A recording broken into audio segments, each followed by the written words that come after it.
Voilà, l'émission intégrale, hein, dans sa durée initiale avant montage.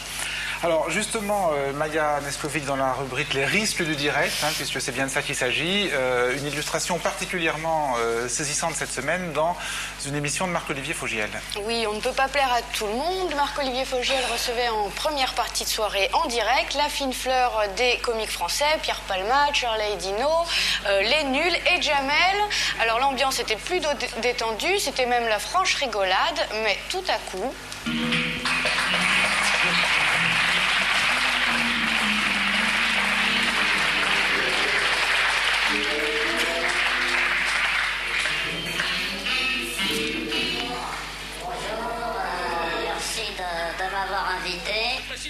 Alors sous cette cagoule et sous ce chapeau et ces papillotes de juifs, de religieux juifs orthodoxes, vous avez peut-être reconnu Dieudonné, autre humoriste français, qui était venu sur le plateau faire un portrait de son ami Jamel, mais on va voir que le portrait prend une tournure un peu bizarre. Convertissez-vous comme moi et essayez de vous ressaisir. Rejoignez l'axe du bien, hein, l'axe américano-sioniste.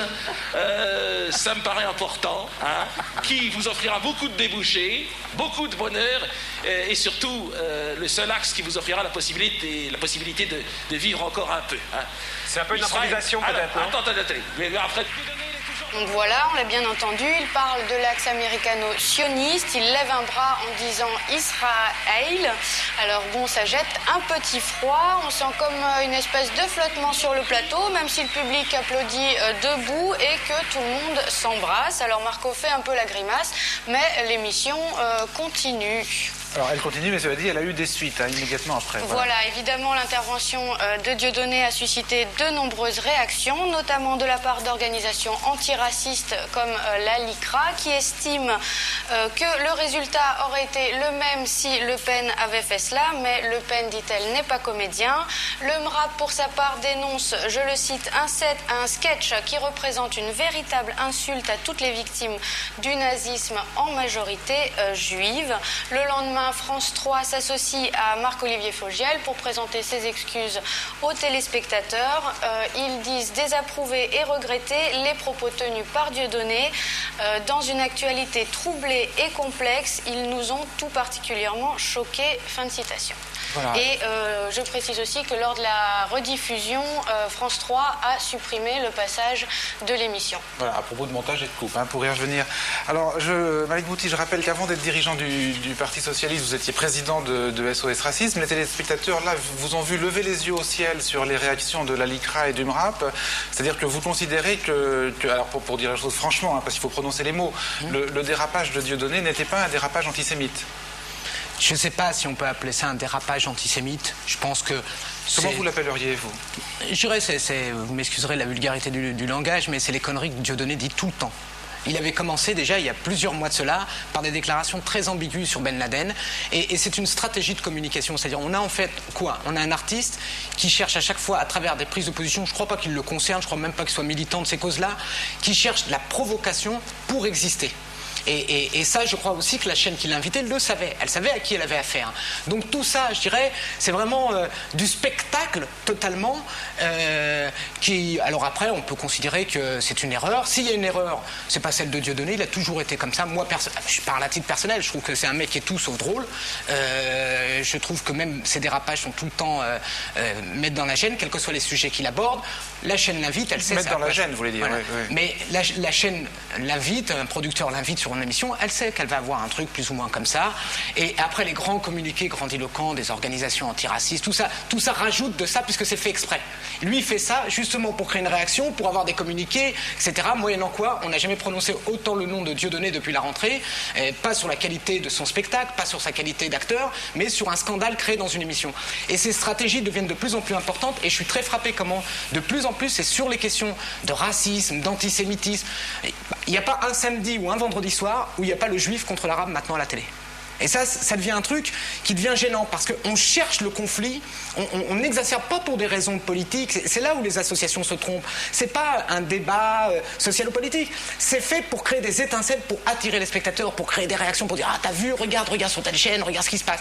Et là, il y a quelque chose de malsain quand le spectacle utilise des choses qui sont quand même graves, parce qu'il y a quelque chose de grave par derrière, en mettant en permanence. Parce que si c'était exceptionnel, ce serait pas un problème. C'est seulement malsain ou ça peut être dangereux aussi? C'est-à-dire, est-ce que ça peut avoir pour effet d'attiser dans le réel, dans la vraie vie, dans les banlieues, dans les quartiers, les frictions racistes? C'est là où je dirais c'est malsain, et c'est révélateur peut-être de quelque chose qui traîne en permanence dans la société, ce côté voyeuriste sur les questions communautaristes et d'affrontement, de l'antisémitisme. On sent qu'il y a un voyeurisme de plein de points de vue. Mais maintenant, moi, je crois qu'il ne faut pas se tromper, il ne faut pas prendre les gens pour des idiots. Je veux dire, s'ils appliquaient tout ce qu'ils entendaient chez Fogiel, on serait dans un drôle de pays. Oui, donc, ils ont quand même le recul nécessaire et ils sont capables quand même de faire la part des choses. Ouais, David Abiquière, votre réaction, est-ce que, comme Malek Bouti, finalement, vous parlez de provocation? Est-ce que vous parlez de quelque chose de malsain ou est-ce que ça va plus loin? Est-ce que c'est dangereux? Est-ce qu'on peut appliquer à ce qu'on vient de voir le qualificatif antisémite? Si vous voulez, par rapport à un sketch comme ça, moi j'ai un thermomètre ou un indicateur, c'est le rire. Je ris pas. À la limite, ça passe à la télé, je reçois l'information.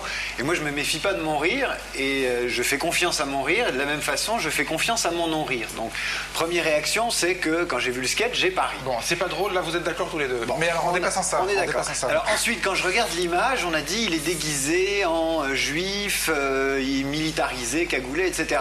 Plus je regarde l'image, plus j'ai l'impression qu'il est déguisé en conflit israélo-palestinien à lui tout seul. C'est-à-dire qu'il a la cagoule et les treillis de l'activiste ou du terroriste, et puis il a le chapeau et les papillotes du juif ultra orthodoxe. Donc déjà, il y a une ambiguïté parce qu'on ne sait pas trop en quoi il est déguisé. En tout cas, moi, j'ai eu du mal à me faire, excusez-moi du terme, une religion.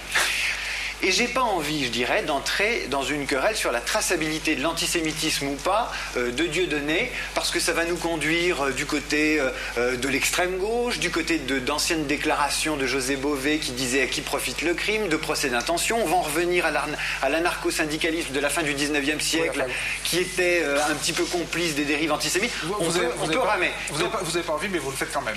Je le fais un peu parce que j'y ai pensé, donc je mets tout sur la table, mais mon propre premier, c'est je ris pas, et là j'ai pas. Alors, oui. Philippe me fait rire, par exemple. Juste une objection, le public riait.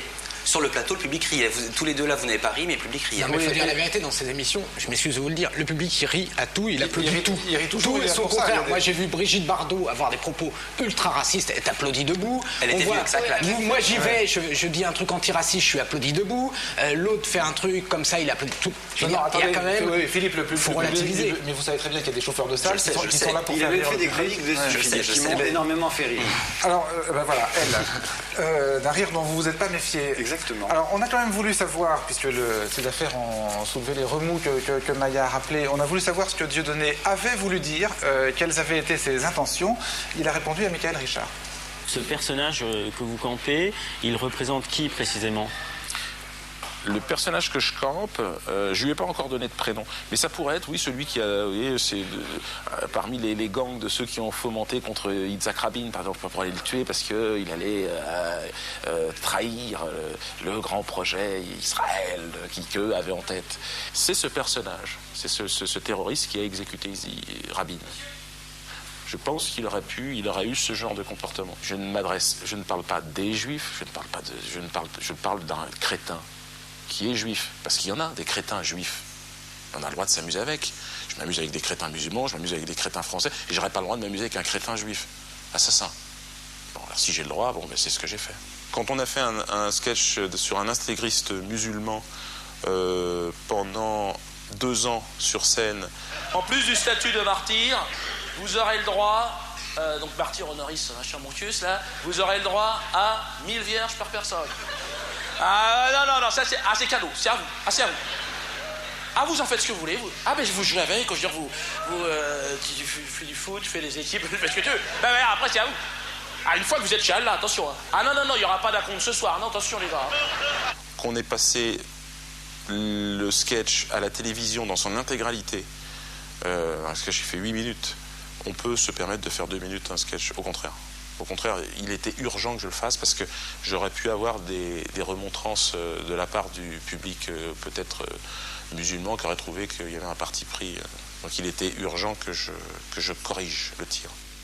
Voilà, il était urgent, dit Dieudonné, qui a sa propre perception de l'urgence. Voilà, c'est sa parole. Hein, quand il dit qu'il a voulu camper l'assassin de Rabin, il est permis de dire que c'est pas ce qu'on voit dans l'image. On voit pas dans l'image particulièrement l'assassin de Rabin. C'est pour ça que je pense que je suis sceptique dans le fait de lui faire un procès. Mais en même temps, on voit bien l'ambiguïté du personnage. C'est pas un humoriste, c'est un politique. Je m'excuse de vous le dire. Il analyse, il dit j'ai fait des sketchs sur l'intégrisme musulman, donc il faut que j'équilibre, donc il fait de l'analyse et il choisit son sketch en passant à la télé en fonction de critères qui sont tous sauf les critères d'un mec qui vient dans une émission pour faire rire. Il vient pour répondre en disant ah peut-être que j'ai trop merdé parce qu'on lui a foutu un coup de pression sur les musulmans, donc je vais en donner un peu aux juifs. Mais c'est ça qui est malsain. Voilà, c'est tout. Très bien, merci.